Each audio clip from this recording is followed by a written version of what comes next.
Welcome back to the Business of Biotech JP Morgan edition. I'm here in San Francisco with Dr. Stefan Scherer. And the last time I talked with Dr. Scherer, he was traversing the Swiss Alps, and it was just last week, if I'm not mistaken. And we started a conversation about a biotech's transition from the research phase to clinical phase. And today in San Francisco at JPM, we're going to carry that conversation on. Dr. Scherer, it's a pleasure to have you. Thank you for joining me. Thanks so much for having me. It's a pleasure to be here and a pleasure to talk to you. The pleasure's all mine. I want to start the conversation with some background on you. So you're a PhD, MD PhD. You've got experience in internal medicine and molecular oncology.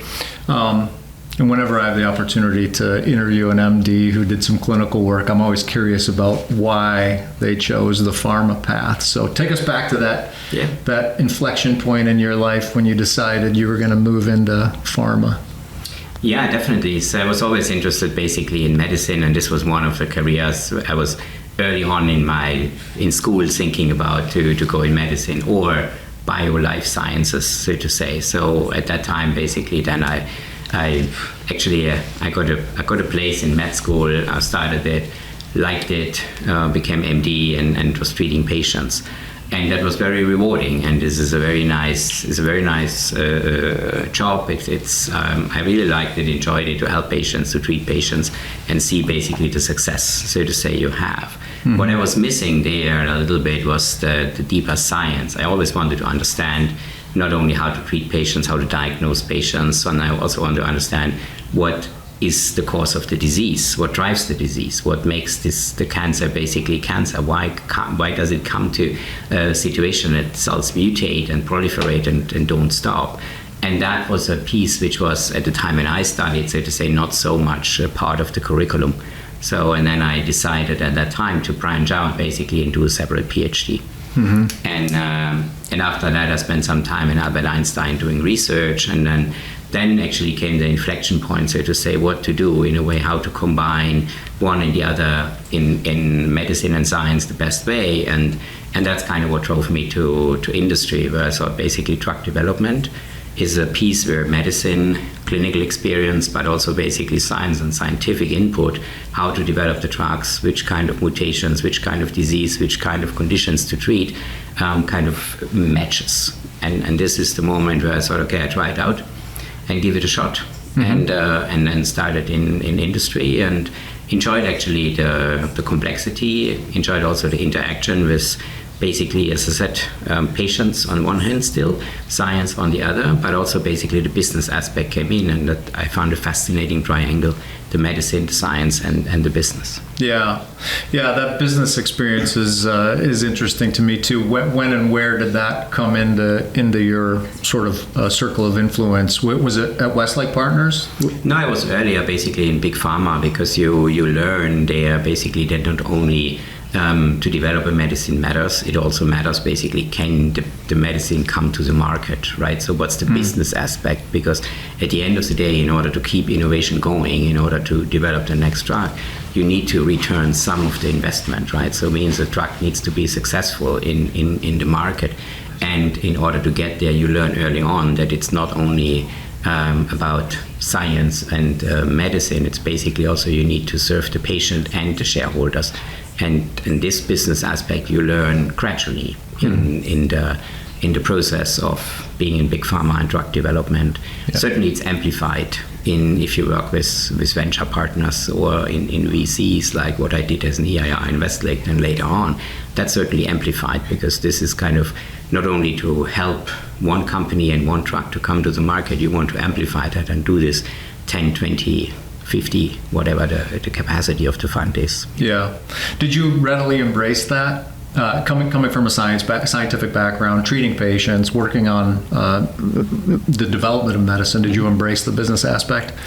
I mean, in the beginning, it was a learning curve, right? I mean, in the beginning, you come very much with a scientific mind and a scientific or medical head, so to say, and it's more about science and medicine, but it evolves over time, right? Over time, you learn that the business aspect is, I would say, equally important. than science and medicine on the other side. And this is something which you kind of, when you want to bring a drug to the market, you need to understand what's the competition, right? Can I enter the market? Under which condition can I enter the market? What's the pricing scheme looking like? What will be access? How can I even make it possible that patient can get to the drug, right?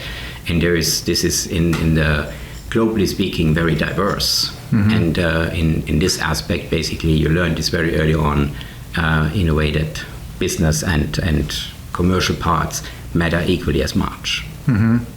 Tell us about the entrepreneur in residence position at Westlake. It's an interesting, I imagine that had to be a very interesting position for you. Tell us what that entails. Yeah, Westlake has a very interesting model, actually. So then they look for people who come with relevant experience in the field of medicine, translational medicine, biomarkers, but also basically the commercial and business aspects of drug development.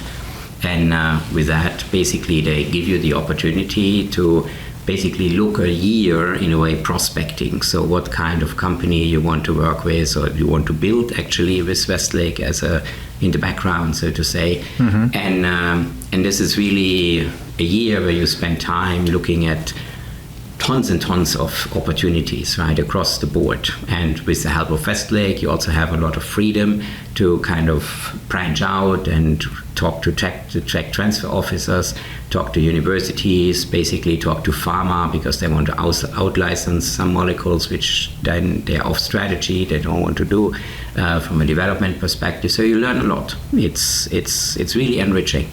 And then after a year, kind of in a way, or for me it was 9 months, basically I landed at 3T and was doing basically the due diligence and identified the opportunity for T-cell bispecifics as one of which we certainly worthwhile to invest at that time. And this is then how I transitioned later then from Westlake into 3T Biosciences.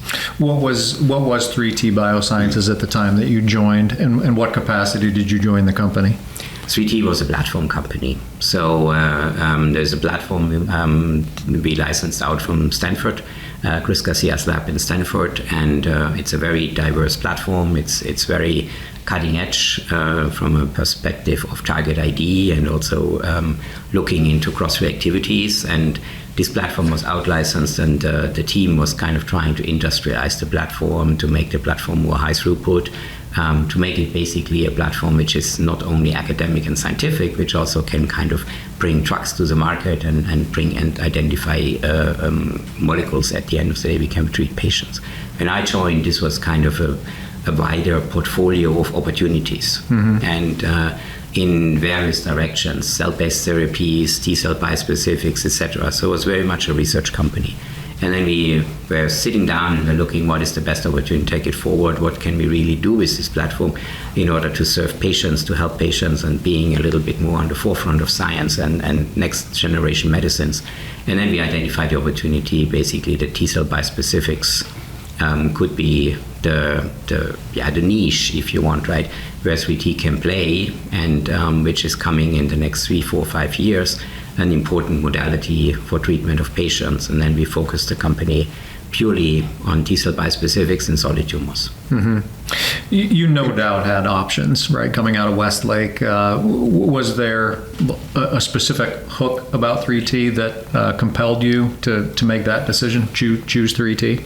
Yeah, I mean, 3T was and still is, of course, a very innovative company. So what 3T combines is a few things. First of all, it really has a platform, so it's not a single agent, one-hit wonder type of thing, right? So one asset and bringing it to the market and sell it. It's actually a platform and has the opportunity to develop more than one drug. Second, it has also the components of AI/ML in a way embedded in drug development. So the complexity of the platform, the complexity of the data is beyond the human brain. So in order to analyze this and in order to match that basically with human proteome and these things, you need much more sophisticated methods. And that was something basically early days in AI, right? I mean, now is a very different story. But in this one, that was fascinating for me, the opportunity, so to say, this platform gives, right? And it's not only a thing we can go in oncology. I mean, it could go into immunology, autoimmune diseases. You could even do vaccines, so to say, with cancer vaccines or others. I mean, and we're not pursuing these opportunities mainly also for reasons of focus. But the diversity and the opportunity thus with a new modality kind of was something which drew me to 3T.